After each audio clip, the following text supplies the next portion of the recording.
Capítulo 44.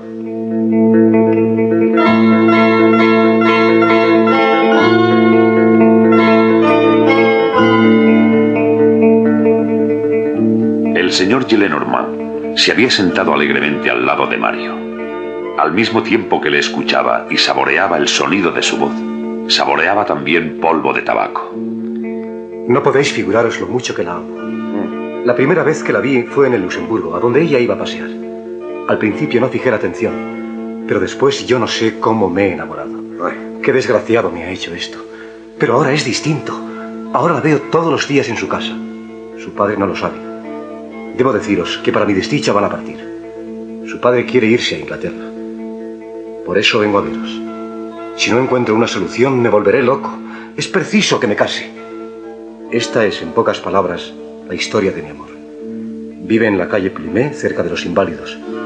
Allí la veo todas las noches en su jardín. Al oír el nombre de la calle Plumet, el viejo Gillenormand detuvo la aspiración y dejó caer el tabaco sobre las rodillas. ¿La calle Plumet? ¿Calle Plumet, dices? ¿No hay por allí un cuartel? No sé, no me he fijado. Sí, eso es. Tu primo Teodulo me ha hablado ya. Una jovencita detrás de una verja. Sí, calle Plumet. Bueno, aquí entre nosotros te diré que yo creo que ese tonto Belancero le ha hecho la corte. No sé hasta dónde habrá llegado, pero, en fin, eso no tiene importancia. Además que no hay que creerle porque es un vanidoso. Mario, me parece muy bien que un joven como tú esté enamorado, porque eso es propio de tu edad, y mejor quiero que seas enamorado que jacobino. Mejor quiero verte enamorado de unas faldas que del señor Robespierre. Las muchachas bonitas son... las muchachas bonitas, qué diablo. Y a esto no puede hacérsele objeción alguna. Me alegra oíros decir eso. Claro, si es la pura verdad, muchacho. Con que la niña te recibe a escondidas del padre, ¿eh? Eso está muy requete bien. A mí me han pasado también historias de ese género y más de una. ¿Y sabes lo que se hace? No se toman las cosas por la tremenda. No se precipita uno en lo trágico. No se concluye por un casamiento y por ir a casa del alcalde a verle con su faja. Es preciso ser un muchacho con ingenio. Es preciso tener sentido común. Tropezad, mortales, pero no os caséis.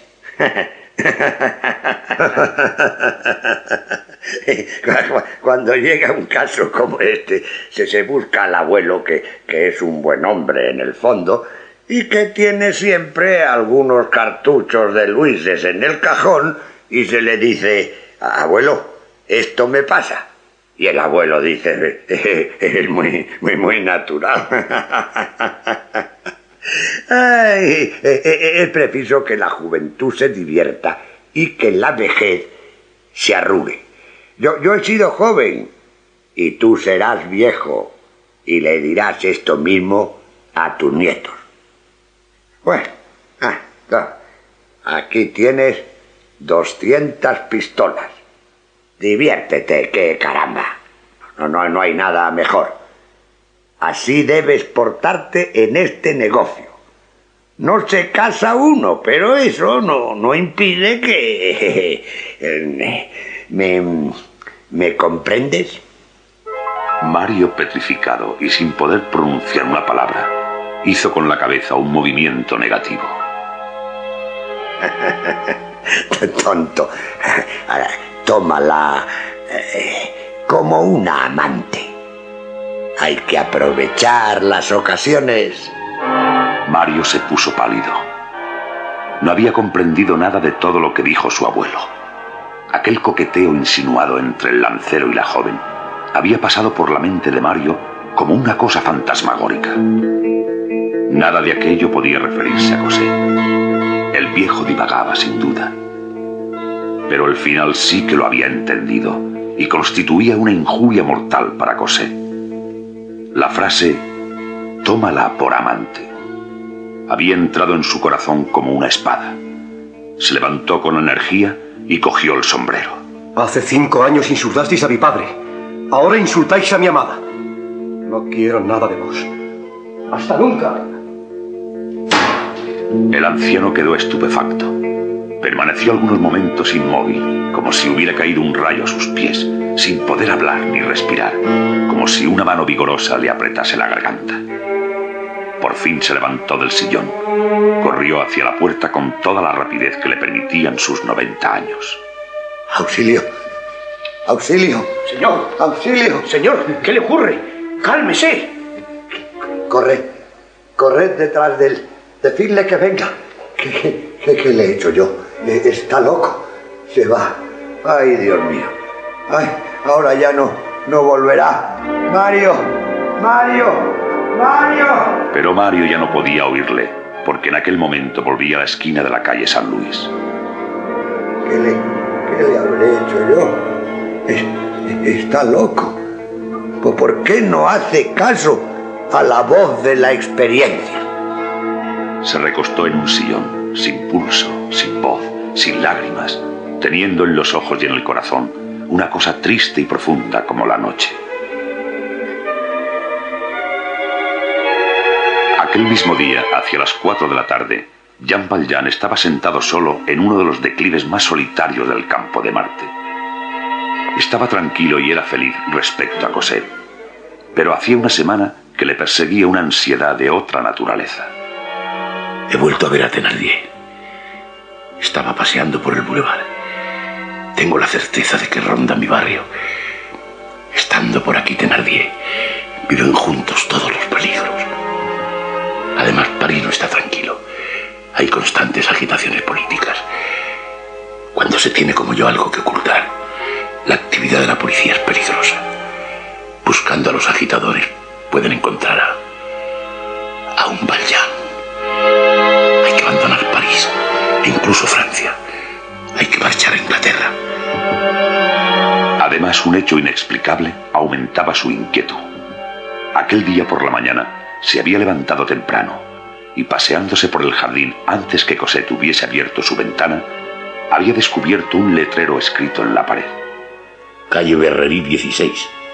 ¿Qué significa esto? ¿Una señal? ¿Para mí o para otro? ¿Acaso un aviso? De cualquier forma, aquí ha penetrado un desconocido. ¿Estáis ahí, padre? Habéis madrugado, ¿verdad? Sí, estoy dando un paseo. ¿Os preparo el desayuno? Como quieras. Iba a entrar en la casa cuando cayó a sus pies un papel doblado en 4 dobleces. Mudaos. Está escrito a lápiz. Se levantó rápidamente y miró por los alrededores. Únicamente pudo descubrir un personaje indefinido, vestido con blusa gris y pantalón de pana, que saltaba el parapeto y desaparecía en el foso del campo de Marte. Jean Valjean volvió a su casa pensativo. ¿Ocurre algo? No, nada, tranquilízate. La tía Santos dice que la calle está muy revuelta. Es posible. Hace un momento os he visto correr hacia la cuesta. ¿Por qué? No tiene importancia. No te asustes, pequeña.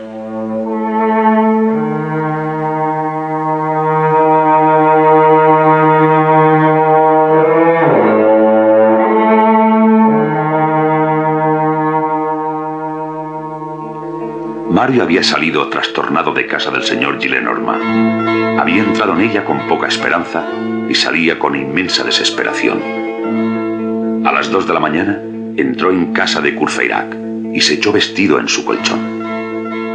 Había salido ya el sol cuando se durmió con ese horrible sueño pesado que deja ir y venir las ideas en el cerebro. Cuando se despertó, vio a Courfeyrac y otros compañeros preparados para salir y muy afanosos. ¿A ti cuál te parece el mejor camino? Pienso que por la calle de Saint-Antoine. Pero antes tenemos que pasar a recoger a Combeferre. ¿Dónde nos espera? En la puerta del café. Bueno, entonces atajaremos por el boulevard y de paso vemos el ambiente que hay por allí. ¡Hombre, Mario! Ya era hora. Has tenido una noche movidita, ¿verdad? No hemos parado de movernos y tú sin enterarte. ¿Vienes al entierro del general Lamarck? Tengo algo que hacer. Luego os veo. ¡Adiós, Mario! ¡Cierra la puerta! ¡Puede haber vendaval! Momentos después salió de casa. Se metió en el bolsillo las 2 pistolas que Javert le había entregado y que aún permanecían cargadas. Sería difícil decir qué oscuros pensamientos tenía en su cabeza al llevarlas. Al caer la noche, estaba en la calle Plumet. Cuando se acercó a la verja, lo olvidó todo. Iba a ver a Cosette y solo sintió una gran alegría. Mario abrió la verja y se precipitó en el jardín. Cosette estará en la rinconada. Alzó la vista y vio que los postigos de la ventana estaban cerrados. Dio la vuelta al jardín. Desierto. Volvió a la casa asustado de dolor y de inquietud. Llamó insistentemente en aquella ventana. ¡Cosette! ¡Cosette! ¡Cosette! No había nadie en el jardín, nadie en la casa. Mario fijó sus ojos desesperados en aquella casa lúgubre, tan silenciosa y vacía como una tumba. Bendito amor. Qué felices hemos sido en este banco.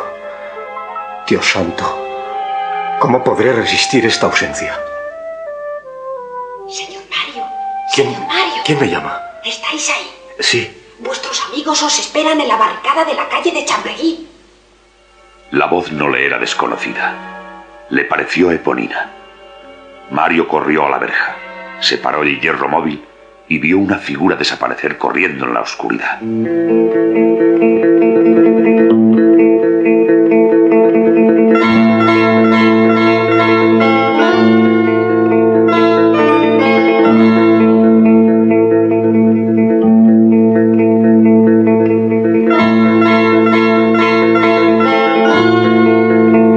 La bolsa de Jean Valjean que Gavroche regalara al señor Mabeuf había sido inútil.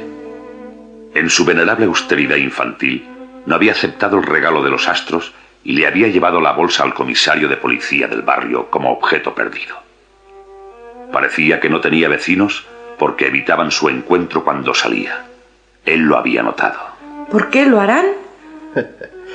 La miseria de un niño conmueve a una madre. La miseria de un joven conmueve a otro joven. Pero la miseria de un viejo no conmueve a nadie.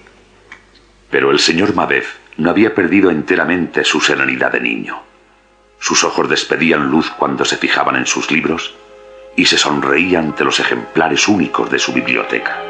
Hoy sí que no tengo nada con qué traer la comida. Mujer, en nuestra comida son 4 o 5 patatas y el pan. Pues ni eso. ¿Que te fíen? Se niegan. No quieren saber nada de nosotros. A veces hasta me han asustado con sus voces. Impacientes, impacientes. El señor Mabeuf abrió su biblioteca. Miró mucho tiempo todos sus libros, como un padre obligado a diezmar a sus hijos. Después cogió uno de repente, se lo puso debajo del brazo y salió. A las 2 horas volvió sin nada. Aquí tienes 30 sueldos. Ya puedes traer de comer. Desde aquel momento, la tía Plutarco vio cubrirse el cándido semblante del anciano con un velo sombrío que no desapareció nunca. Como los libreros chalanes le veían obligado a vender, le compraban por 20 sueldos libros por los que él había pagado 4 veces más. Así concluyó toda su biblioteca, tomo a tomo.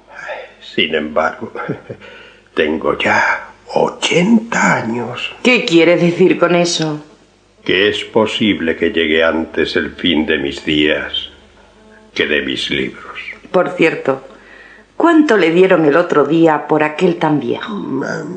35 francos. ¿Y este que ha traído, cuánto le ha costado? 40. Debo 5 francos. ¡Qué granuja! ¡Qué granuja me estoy haciendo! En la sociedad de horticultura se sabía su pobreza. El presidente de esta sociedad vino a verle y le prometió hablar con el ministro. Unos días después, El señor Mabeuf recibió una citación para hablar con el ministro. Estamos salvados. Se acabaron las penurias. El ministro de Agricultura va a recibirme.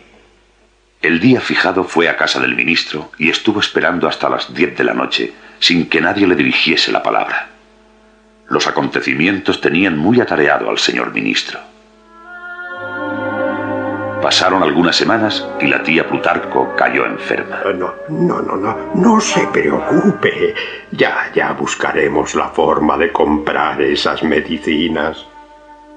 Abrió la biblioteca y vio que no le quedaba más que el volumen favorito titulado Diógenes. Fue a la puerta de Santiago y volvió con 100 francos. Puso la pila de Napoleones sobre la mesilla de noche de su antigua criada y se volvió a su cuarto sin decir palabra. Al día siguiente se sentó en el guardacantón que había en el jardín, con la cabeza inclinada y la vista fija en las plantas marchitas.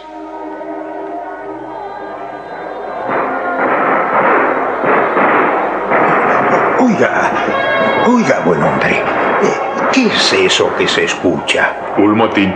¿Cómo? ¿Un motín? Sí, están combatiendo. ¿Y por qué? Yo qué sé. ¿Hacia dónde están? Hacia el arsenal. El señor Mabeuf volvió a entrar en su casa, buscó maquinalmente un libro y no lo encontró.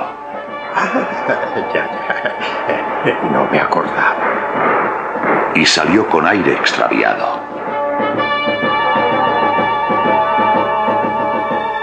¿De qué se compone un motín? De todo y de nada. De una electricidad que se desarrolla poco a poco. De una llama que se forma súbitamente. De un soplo que pasa. Este soplo encuentra cabezas que hablan, cerebros que piensan, pasiones que arden, miserias que se lamentan y las arrastra.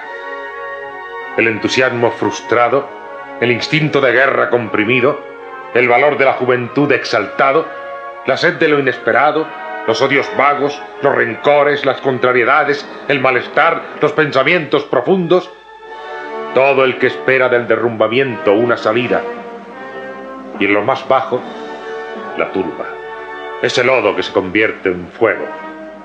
Tales son elementos de motín, lo más grande y lo más ínfimo. Los seres que vagan fuera de todo esperando una ocasión. Gitanos, gente sin profesión, vagabundos de las encrucijadas, los que duermen por la noche en un desierto de casas, los que piden cada día su pan al acaso, los brazos desnudos, los pies descalzos, pertenecen al motín. El motín es una especie de tromba de la atmósfera social, que se forma de repente en ciertas condiciones de temperatura, y que en sus remolinos sube, arranca, rompe, arrastrando consigo los ánimos grandes y pequeños, al fuerte y al débil. Todo motín cierra las tiendas, hace bajar los fondos, asusta a la bolsa, suspende el comercio, precipita las quiebras, hace retirarse al dinero. Los capitales retroceden, el trabajo se paga menos, en todas partes reina el miedo. Se ha calculado que el primer día de un motín cuesta a Francia 20 millones, el segundo 40, el tercero 60. Un motín de 3 días cuesta 120 millones. Es decir, que no teniendo en cuenta más que este resultado económico, equivale a un desastre o a una batalla perdida que destruyera una escuadra de 60 navíos en línea. Hay motines y hay insurrecciones. Son dos clases de contra. Una equivocada, la otra con derecho. En la generalidad de los casos, el motín sale de un hecho material. La insurrección es siempre un fenómeno moral. El motín es Machiavel, la insurrección es Espartaco. La insurrección confina con la inteligencia, el motín con el estómago. Dada esta explicación, ¿qué es para la historia el movimiento de julio de 1832? ¿Es un motín o una insurrección? Es una insurrección. Podrá sucedernos, al traer a la escena estos acontecimientos terribles, que lo llamemos alguna vez motín, pero solo para calificar los hechos de la superficie, haciendo siempre la distinción necesaria entre la forma o motín y el fondo o insurrección. Este movimiento de 1832 tuvo en su rápida explosión y en su lúgubre extinción tal magnitud que aun aquellos que no ven en él más que un motín hablan de él con respeto. Para estos es como un residuo de 1830. Dicen que las imaginaciones conmovidas no se calman en un día. Una revolución no se corta a pico. Tiene siempre necesariamente algunas ondulaciones antes de volver al estado de paz. Esta crisis patética de la historia contemporánea, que la memoria de los parisienses llama la época de los motines, es seguramente una hora característica entre las más tempestuosas de este siglo. Los hechos que vamos a referir pertenecen a esa realidad dramática y viva que el historiador desprecia muchas veces por falta de tiempo y espacio. En ella, sin embargo, está la vida, la palpitación, el temblor humano. En la primavera de 1832, aunque hacía 3 meses que el cólera tenía helados los espíritus y había echado sobre la agitación una lúgubre tranquilidad, París estaba dispuesto hacía tiempo para la conmoción. La gran ciudad semeja un cañón. Cuando está cargado, basta que caiga una chispa para que salga el tiro. En junio de 1832, la chispa fue la muerte del general Lamarck. Lamarck era un hombre de fama y de acción. Había tenido sucesivamente las 2 clases de valor necesarias en las 2 épocas: el valor de los campos de batalla y el valor de la tribuna. Era tan elocuente como bravo. Su palabra parecía una espada. Después de haber mantenido a gran altura el mando militar, mantuvo a gran altura la libertad. Los traidores de 1815 lo miraban como una ofensa personal. Odiaba a Wellington con un odio directo que agradaba a la multitud. Y hacía 17 años que guardaba majestuosamente la tristeza de Waterloo, atento apenas a los sucesos intermedios. En su agonía, en su última hora, había apretado contra su pecho una espada que le habían dedicado los oficiales de los 100 días. Napoleón murió pronunciando la palabra ejército. Lamarck pronunció la palabra patria. Era querido del pueblo porque aceptaba el porvenir, y querido de la multitud porque había servido bien al emperador. Su muerte era considerada por el pueblo como una pérdida y se transformó en un duelo. Duelo que, como todo lo que es amargo, puede cambiarse en una revuelta. Esto fue lo que sucedió.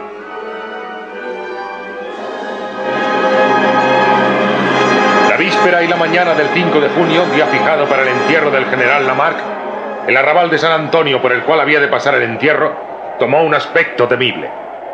Aquella tumultuosa red de calles se llenó de rumores.